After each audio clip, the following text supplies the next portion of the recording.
नमस्कार दोस्तों, आइए जानते हैं उत्तर प्रदेश के सभी 75 जिलों की आज की ताजा बड़ी और महत्वपूर्ण खबरों को। लेकिन उससे पहले वीडियो को लाइक कमेंट जरूर करें और साथ ही ये भी बताएं कि आप इस वीडियो को किस जिले, शहर या गांव से देख रहे हैं। उत्तर प्रदेश में अगले 48 घंटे कई जिलों में बारिश की संभावना।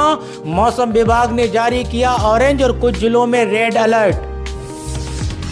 आधार अपडेट कराना 25 रुपए तक महंगा हुआ। नाम पता बदलवाने के लिए 50 रुपए की जगह 75 रुपए लगेंगे। बच्चों का बायोमेट्रिक अपडेट फ्री। प्रधानमंत्री किसान सम्मान निधि योजना की 21वीं किस्त दिवाली से पहले आने की संभावना। किसानों के खाते में आएंगे 2000 रुपए। आपको बता दें कि देश के प्रमुख राज्यों में, जिनमें हिमाचल प्रदेश, पंजाब और उत्तराखंड शामिल है, के करीब 27 लाख से अधिक किसानों को 2000 रुपए की किस्त ट्रांसफर कर दी गई है, जिसकी वजह से इन राज्यों में हाल ही में आई बाढ़ से प्रभावित किसानों को भारी नुकसान से राहत मिली है। सरकार ने राहत के तौर पर इन सभी किसान भाइयों को एडवांस किस्त भेजी है।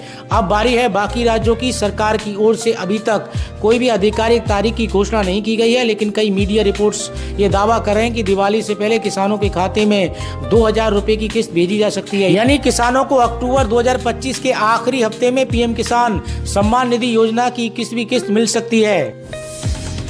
ऑनलाइन गेमिंग कंट्रोल करने के लिए नया रेगुलेटर बनेगा। गेमिंग बिल 2025 का ड्राफ्ट जारी। मनी गेम्स पर बैन, सोशल गेम्स प्रमोट करेगी सरकार।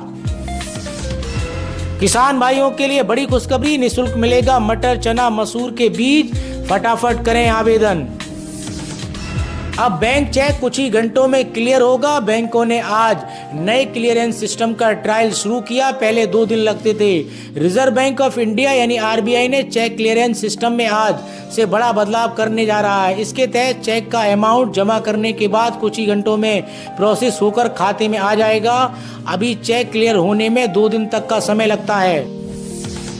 आरबीआई ने कहा यूपीआई फ्री रहेगा, कोई चार्ज नहीं लगेगा। आईपीओ लोन लिमिट बढ़ाकर 25 लाख रुपए की। शेयर्स के बदले अब 1 करोड़ तक का लोन मिल सकेगा।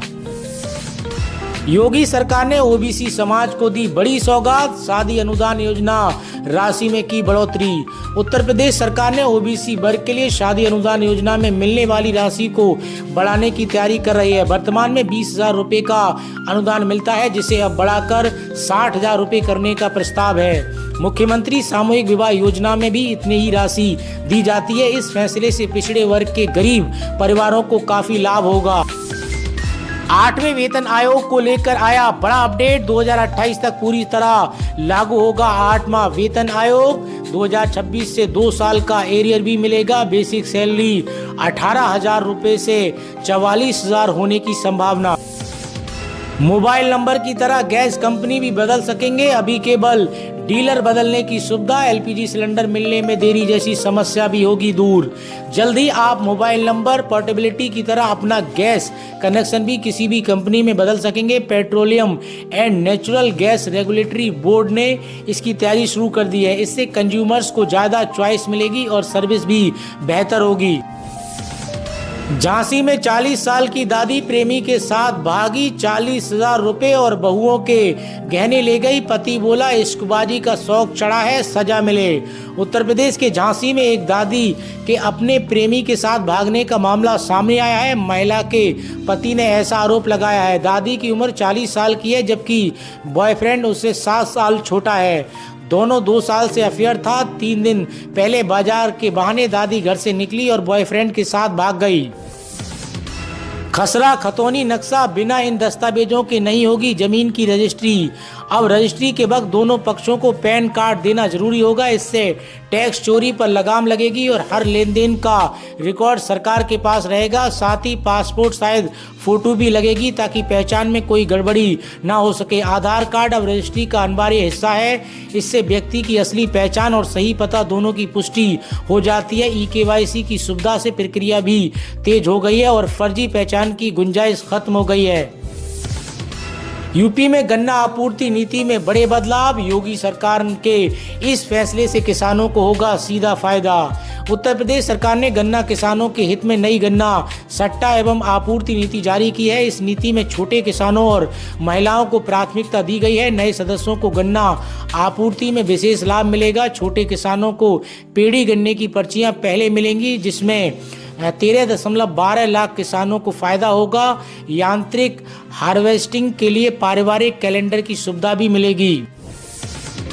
पुराने शिक्षकों को राहत मिलेगी। टीईटी से छूट, सरकार ने उठाया बड़ा कदम। सरकार ने शिक्षक पात्रता परीक्षा को लेकर बड़ा फैसला लिया है और इस फैसले के अंदर सुप्रीम कोर्ट के हाल ही में लिए फैसले पर पुनर्विचार याचिका दर्ज की है। बता दें कि 1 सितंबर 2025 को आए उसे आदेश पर सवाल उठाया गया है, जिसमें अदालत का कहना था कि ऐसे शिक्षक जिनकी सेवाएं 5 साल से ज़्यादा बची हैं, बोले 2 साल के अंदर शिक्षक पात्रता परीक्षा को पास करना अनिवार्य होगा। परंतु अब सरकार ने इस फैसले पर पुनर्विचार याचिका दर्ज की है, जिससे शिक्षकों में राहत देखने को मिली है।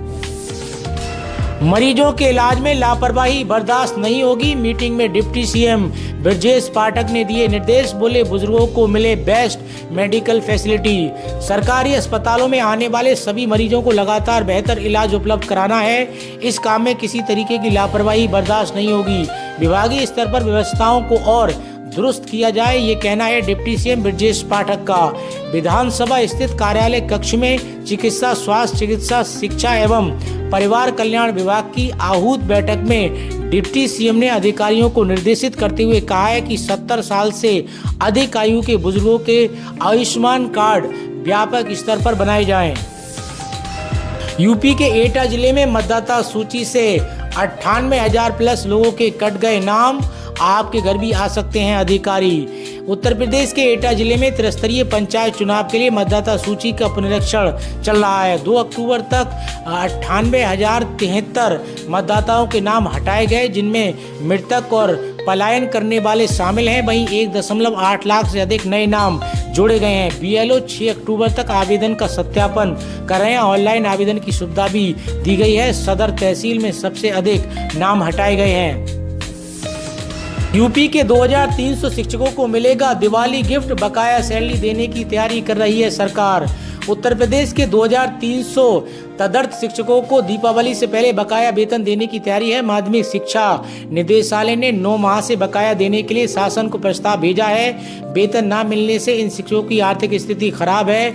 इसके लिए विभागीय अधिकारियों को जिम्मेदार बताया जा रहा है। कोर्ट व शासन के आदेशों के बावजूद अधिकारियों की हीला हवाली से इन शिक्षकों को महीने से वेतन नहीं मिल सका है। इन शिक्षकों को समय से वेतन देने की मांग को लेकर सदन से लेकर सड़क तक शिक्षक संगठनों व राजनेताओं ने आंदोलन किया है। जीएसटी कम होने के बाद सरिया, सीमेंट, बालू और मिट्टी के दाम में आई गिरावट। जैसे पहले सीमेंट पर 28% जीएसटी लागू था, जिसमें 14% सेंट्रल जीएसटी और 14% स्टेट जीएसटी शामिल था, लेकिन अब नई दरों के अनुसार अब सीमेंट पर केवल 18% जीएसटी देना होगा। इसका सीधा फायदा ग्राहकों को होगा, क्योंकि अब उन्हें लगभग 9% की बचत मिलेगी। पहले जहां सीमेंट का दाम 320 रुपये से 340 रुपये प्रति बैग तक देखने को मिल रहा था, लेकिन अब ये घटकर 290 रुपये से 300 रुपये प्रति बैग तक देखने को मिल रहा है। निर्माण व्यापारियों के हिसाब से इस समय सीमेंट के दामों में बड़ी राहत मिली है। प्रति बैग सीमेंट पर ग्राहकों को लगभग 30 से 35 रुपये तक की बचत हो रही है, जिसका सीधा फायदा उपभोक्ताओं तक पहुंच रहा है। साथ ही बालू की कीमतों में भी गिरावट दर्ज की गई है, जो करीब 400 से 700 प्रति 100 स्क्वायर फीट तक सस्ती हुई है। इसी तरह किटी और अन्य निर्माण सामग्री की दरों में भी कुछ कमी देखने को मिल रही है।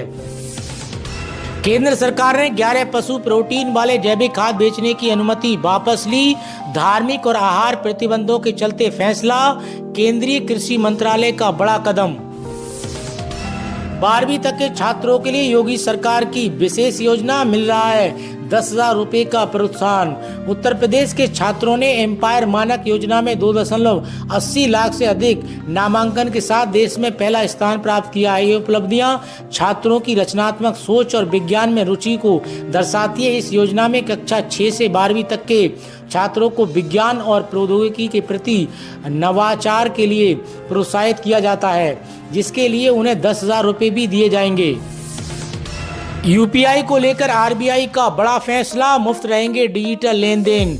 भारतीय रिजर्व बैंक ने UPI unified payments interface transaction पर शुल्क लगाने की खबरों को खारिज कर दिया है। आरबीआई ने स्पष्ट कहा है कि फिलहाल यूपीआई लेन देन पूरी तरीके से मुफ्त रहेंगे। ये घोषणा उन अटकलों के बीच आई है जिनमें कहा जा रहा था कि यूपीआई भुगतान पर उपभोक्ताओं से शुल्क लिया जा सकता है, जिससे डिजिटल लेन देन महंगा हो सकता है। मॉनेटरी पॉलिसी प्रेस कॉन्फ्रेंस के बाद आरबीआई गवर्नर संजय मल्होत्रा ने पुष्टि की कि यूपीआई ट्रांजैक्शन पर किसी तरीके का कोई चार्ज लगाने का कोई प्रस्ताव नहीं है। उन्होंने बताया कि सरकार और आरबीआई दोनों का उद्देश्य डिजिटल भुगतान को अधिकतम लोगों तक पहुंचाना है और इसके लिए यूपीआई को बिना किसी शुल्क के उपलब्ध रखना महत्वपूर्ण है।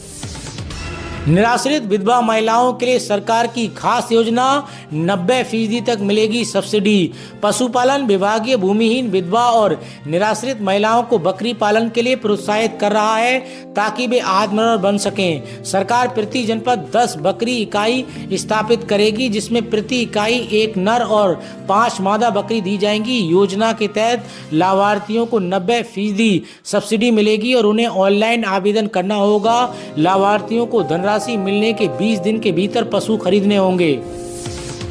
उत्तर प्रदेश के सभी 75 जिलों में दिवाली से पहले 10 दिन तक होगा ये खास काम। सीएम योगी आदित्यनाथ ने दी सहमति।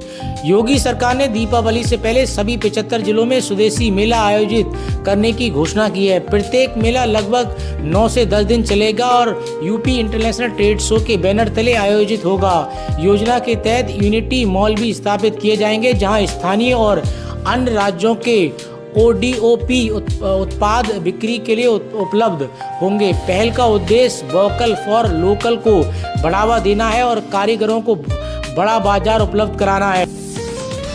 आधार कार्ड धारकों के लिए बड़ी खबर। उत्तर प्रदेश के निवासियों के लिए एक महत्वपूर्ण आधार अपडेट यह है कि 1 अक्टूबर 2025 से 10 साल पुराने आधार कार्ड को अपडेट कराना अनिवार्य है। ये अपडेट माई आधार पोर्टल पर ऑनलाइन दस्तावेज अपलोड करके या निकटतम आधार नामांकन केंद्र पर जाकर किया जा सकता है, जिसमें पहचान और पते के प्रमाण के दस्तावेज जमा करने होंगे। 14 जून 2026 तक माई आधार ऐप पोर्टल पर यह सुविधा निःशुल्क है, जबकि आधार केंद्र पर कराने पर 75 रुपए का शुल्क देना होगा।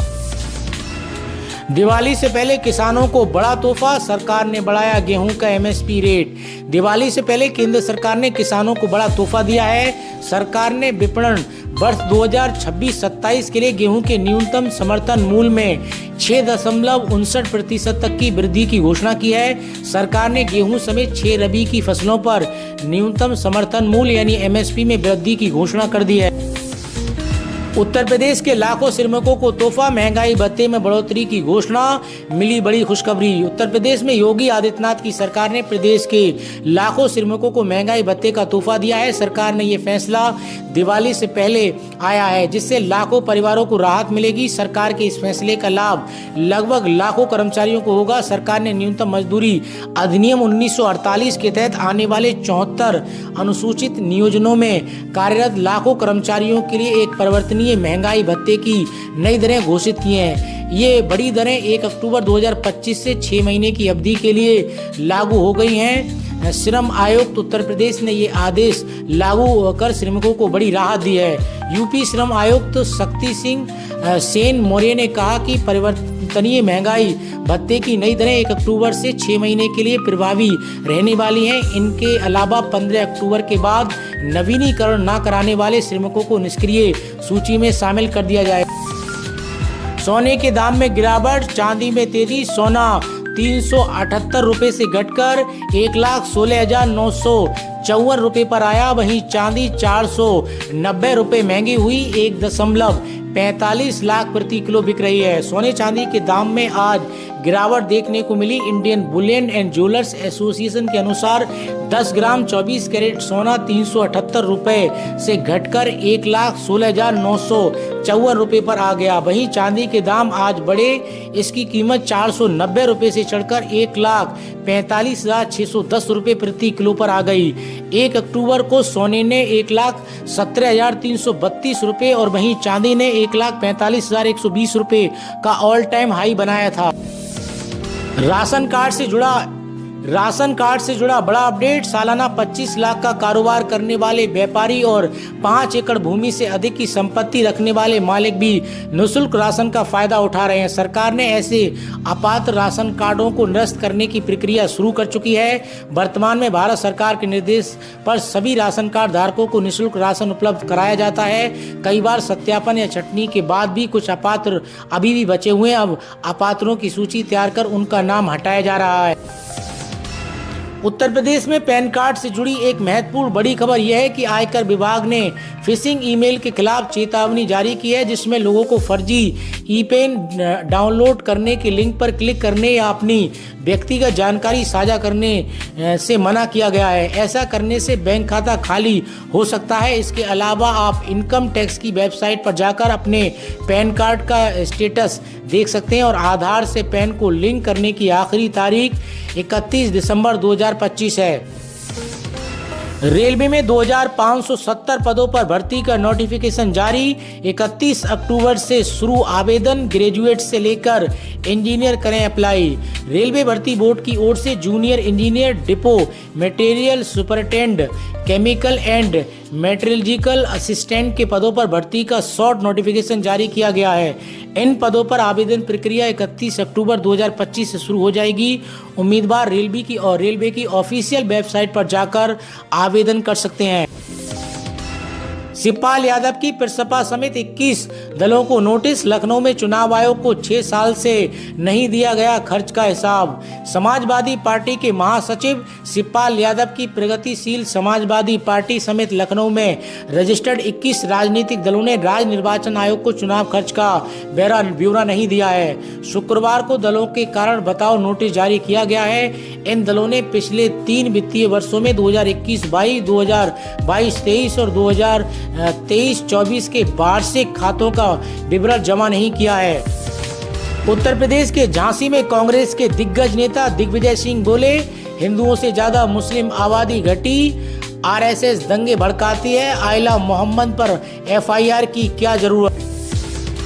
उत्तर प्रदेश में ड्राइविंग लाइसेंस बनवाने की प्रक्रिया को तेज और पारदर्शी बनाने के लिए परिवहन विभाग ने कई कदम उठाए हैं। इसमें पेपरलेस, फेसलेस और कैशलेस प्रणाली लागू करना और सारथी पोर्टल पर उपयोग शामिल है। इसके अलावा गाँव में भी लर्निंग लाइसेंस बनवाने की सुविधा के लिए सीएससी केंद्रों पर उपयोग किया जा रहा है। भविष्य में ड्राइविंग टेस्ट अधिक सख्त होंगे, जिसमें ऑटोमेटेड ड्राइविंग टेस्ट, ट्रेड और सेक्यूलेटर का उपयोग किया जाएगा। साथ ही वीडियो रिकॉर्डिंग भी होगी ताकि फर्जीवाड़े को रोका जा सके और सड़क हादसों में कमी लाई जा सके। ऑपरेशन सिंदूर में पाकिस्तान के 12 एयरक्राफ्ट तबाह। आईएएफ चीफ बोले, F-16 समेत 6 विमान हवा में गिराए गए, 6 विमानों के एयरबेस पर नष्ट किया गया। आज बरेली जाएगा सपा का प्रतिनिधि मंडल। पुलिस की लाठी चार्ज में घायलों के परिजनों से मिलेंगे नेता। विधानसभा में नेता प्रतिपक्ष माता प्रसाद पांडे के नेतृत्व में समाजवादी पार्टी का 14 सदस्यीय प्रतिनिधि मंडल आज बरेली जाएगा। वहां पर समाजवादी पार्टी के नेता पुलिस के लाठी चार्ज में घायल लोगों के परिजनों से मिलेंगे, उनसे बात करके घटना की जानकारी लेंगे। इसके बाद प्रदेश कार्यालय को अपनी रिपोर्ट सौंपेंगे। समाजवादी पार्टी की तरफ से जारी कार्यक्रम में कहा गया है कि 26 सितंबर को बरेली में जुमे की नमाज के बाद मुस्लिम समाज के लोग समस्याओं को लेकर शांतिपूर्ण ढंग से जिलाधिकारियों को ज्ञापन देने जा रहे थे। रास्ते में पुलिस और पीएसी ने उन पर लाठीचार्ज किया। इसमें कई लोग गंभीर रूप से घायल हो गए। 8वें वेतन आयोग पर बड़ा अपडेट। मिनिमम सैलरी में 44,000 के साथ अब लाखों में मिलेगा एरियर। केंद्रीय कर्मचारी और पेंशन भोगियों के लिए बड़ी खबर है। 8वें वेतन आयोग को पूरी तरह लागू होने में 2028 तक का समय लग सकता है। जनवरी 2025 में इसे कैबिनेट की मंजूरी मिली थी, लेकिन अभी तक आधिकारिक नोटिफिकेशन जारी नहीं हुआ है और न ही टर्म्स ऑफ रेफरेंस फाइनल हुआ है और न ही कमीशन मेंबर्स की सूची सार्वजनिक हुई है। हालांकि आयोग 1 जनवरी 2026 से लागू होगा, जिससे कर्मचारियों को 2 साल का एरियर मिलेगा। इस बदलाव से केंद्र सरकार के 50 लाख से अधिक कर्मचारियों और लगभग 65 लाख पेंशन भोगियों को फायदा होगा। केवल एक के कर्मचारियों को बेसिक सैलरी में 18,000 रुपये से बढ़कर 44,000 तक पहुंच सकती है। आयोग इस बढ़ोतरी में 2.46 फिटमेंट फैक्टर लागू कर सकता है। उत्तर प्रदेश में धान खरीद शुरू। योगी सरकार ने 48 घंटों के भीतर किसानों को भुगतान का निर्देश दिया। क्रय केंद्र सुबह 9 बजे से शाम 5 बजे तक खुलेंगे। संभल बरेली की घटनाओं पर भड़की सपा सांसद इकरा हसन 2027 में वोट से देंगी मुंह तोड़ जवाब। उत्तर प्रदेश की कैराना लोकसभा सीट से समाजवादी पार्टी की सांसद इकरा हसन ने संभल और बरेली में हाल की घटनाओं को लेकर योगी सरकार पर तीखा प्रहार किया है। आई लव मोहम्मद कैंपेनिंग को लेकर बरेली में हुई हिंसा और संभल में मस्जिद पर चले बुलडोजर एक्शन को गैर संवैधानिक बताते हुए उन्होंने कहा कि अब हद पार हो चुकी है। सांसद ने चेतावनी दी है कि 2027 के विधानसभा चुनाव में वोट के हथियार से सरकार को मुंहतोड़ जवाब दिया जाएगा। इकरा हसन ने आई लव मोहम्मद कैंपेन पर सरकार के रवैये की कड़ी निंदा की। उन्होंने कहा कि अगर कोई किसी पर अभद्र टिप्पणी कर रहा हो तो समझ आता है कि किसी की भावना को ठेस पहुंच रही है, लेकिन हमारा संवैधानिक अधिकार है कि हम अपने मजहब को प्रमोट कर सकते हैं। उसी के तहत लोग आई लव मोहम्मद लिख रहे हैं। ये पीसफुल और अच्छा मैसेज है। कल कोई आई लव महादेव या आई लव श्री राम लिखेगा, इसमें मुझ जैसे किसी व्यक्ति को किसी को क्या आपत्ति होती है, तो ये हमारी बेवकूफ़ी है। उत्तर प्रदेश सरकार ने पीएम किसान सम्मान निधि योजना के तहत किसानों का रजिस्ट्रेशन तेज कर दिया है। अब तक 75 जिलों में 50% से अधिक किसानों का रजिस्ट्रेशन पूरा हो चुका है। केंद्र सरकार के निर्देश के अनुसार 1 अप्रैल 2026 से केवल रजिस्टर्ड किसानों को ही अगली पीएम किसान सम्मान निधि योजना की किस्तें मिलेंगी। इसके लिए 16 अक्टूबर से 30 नवंबर तक हर गांव में विशेष पंजीकरण कैंप लगाए जाएंगे। उत्तर प्रदेश में मानसून ने एक बार फिर जोर पकड़ लिया है। भारतीय मौसम विभाग यानी आईएमडी ने अगले 48 घंटों के लिए कई जिलों में भारी से बहुत भारी बारिश की चेतावनी जारी की है। पूर्वी उत्तर प्रदेश में ऑरेंज और कुछ हिस्सों में रेड अलर्ट है, जबकि पश्चिमी यूपी में येलो अलर्ट जारी किया गया है। इसी बीच लखनऊ में बादल छाए हुए हैं और 4 अक्टूबर तक तेज बारिश की संभावना जताई गई है। मौसम विभाग के मुताबिक अगले कुछ दिनों तक तेज हवाओं के साथ बारिश का दौर जारी रहेगा। 5 अक्टूबर को पश्चिमी यूपी में भारी बारिश और 6 अक्टूबर को ओलावृष्टि की संभावना है। मानसून की विदाई में देरी के कारण अगले 4 से 5 दिन बारिश का असर बना रहेगा। तो दोस्तों, उत्तर प्रदेश से जुड़ी आज की खबरों में इतना ही। और अधिक खबरें जानने के लिए आप यूपी न्यूज़ 92 के साथ जुड़े रहिए।